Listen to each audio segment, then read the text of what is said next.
গোৱালপৰীয়া লোকগীতক লৈ বিতৰ্ক গোৱালপৰীয়া লোকগীতক লৈ বিতৰ্ক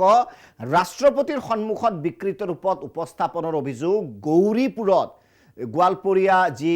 লোকগীতৰ পীঠস্থান বুলি ক'লেও ভুল নহ'ব গৌৰীপুৰ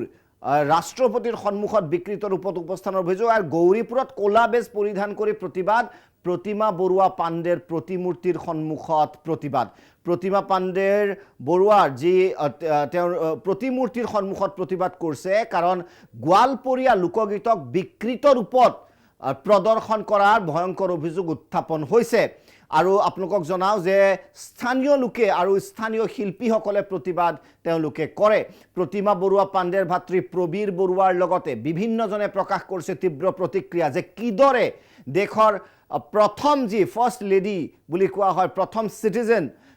ৰাষ্ট্ৰপতিৰ সন্মুখত আচলতে কোনে ধৃষ্টতা কৰিলে গোৱালপৰীয়া লোকগীতক বিকৃত ৰূপত প্ৰতিষ্ঠা কৰাত পৰিবেশন কৰাত ৰাষ্ট্ৰপতিৰ শেহতীয়া অসম ভ্ৰমণৰ সময়ত বিকৃত ৰূপত গোৱালপাৰাৰ লোকগীত পৰিবেশন কৰাৰ অভিযোগ কৰিছে শিল্পী সমাজে বিহুৰ আমি দেখিছিলোঁ যে ইতিমধ্যে বিহুৰ বিতৰ্ক হৈছিল যে বিহু নৃত্যক আচলতে অকমান এৰোবিক্স যোগ দি এক প্ৰকাৰৰ আধুনিক নৃত্য এটা দিয়াৰ প্ৰয়াস কৰা হৈছিল আৰু ইয়াক বিহু নৃত্য ক'ব নোৱাৰি বুলি ইতিমধ্যে বিশেষজ্ঞসকলে মন্তব্য কৰিছিল এইবাৰ গোৱালপৰীয়া লোকগীতক লৈ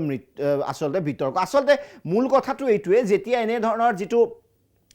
যি সাংস্কৃতিক বিষয়সমূহ অসমৰ জনজীৱনৰ লগত জড়িত সংস্কৃতিৰ লগত জড়িত বিষয়সমূহ উপস্থাপন কৰা হয় চৰকাৰে আচলতে দায়িত্ব যাক দিয়ে সেই দায়িত্ব দিয়া ব্যক্তিগৰাকীক আচলতে অতি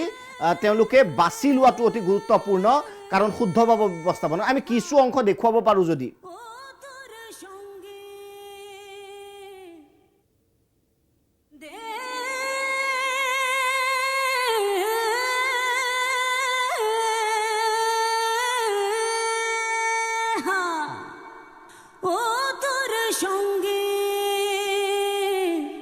সাথী কে হবে না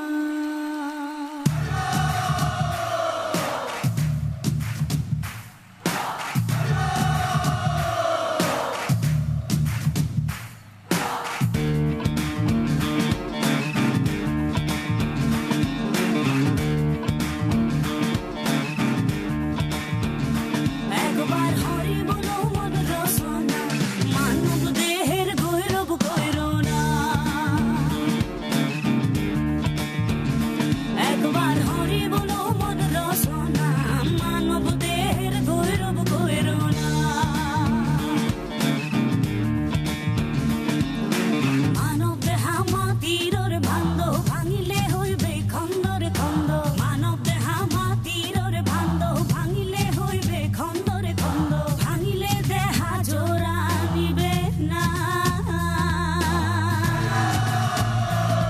আর ভাঙিলে দেহা জোড়া নিবে না একবার হরি বলো মন বারে বার বেলা ডুবিলে হইবে রে অন্ধকার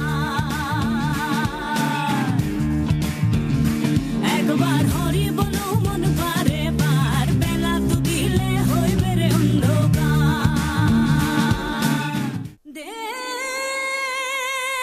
সেয়া আমি দেখুৱালো আপোনালোকক আচলতে মুখ্যমন্ত্ৰীও আমি দেখিছোঁ এটা ক্লিপত যে ৰাষ্ট্ৰপতিগৰাকীক বুজাই আছে আচলতে গোটেই গানটোৰ সাৰমৰ্ম এনেকুৱা যে মানুহৰ যিটো শৰীৰ সেয়া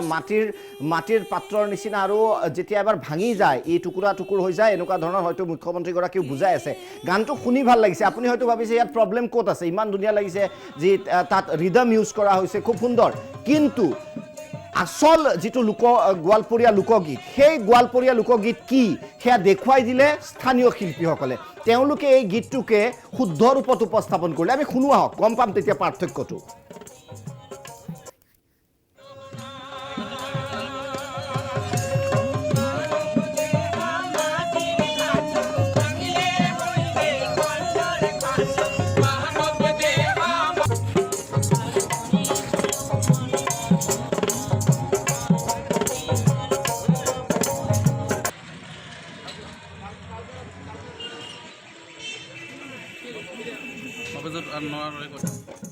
গতিকে এই যিটো ডিফাৰেন্স এই যিটো পাৰ্থক্য আপোনালোকে গম পাইছে যে ঠিক আছে বহুতে ক'ব বিচাৰিব যে ফিউজন কৰা হৈছে, নতুনত্ব দিয়াৰ চেষ্টা কৰা হৈছে, আধুনিক কৰাৰ চেষ্টা কৰা হৈছে, কিন্তু প্ৰশ্ন হয় আধুনিক কৰাৰ নামত বিকৃতি কিমান দূৰ প্ৰযোজ্য, কিমান দূৰ সহ্য কৰিব পাৰি যে আধুনিকীকৰণ নামত বিকৃতি কৰা হৈছে। কিছুমান বস্তুত আধুনিকতা ভাল নালাগে, আমি যেনেকৈ পিন্ধো সাজ, জাতীয় সাজসমূহ, সেই সাজসমূহত আধুনিকতাৰ পৰশ ভাল নালাগে। গতিকে এই কথাকে লৈ বিতৰ্ক হৈছে। আমি আশা কৰোঁ যি কৰ্তৃপক্ষ আছে কৰ্তৃপক্ষই এই বিষয়ত নিজৰ দৃষ্টিগোচৰ কৰিব আৰু ভৱিষ্যতে শুদ্ধ ৰূপত প্ৰতিষ্ঠা কৰিব।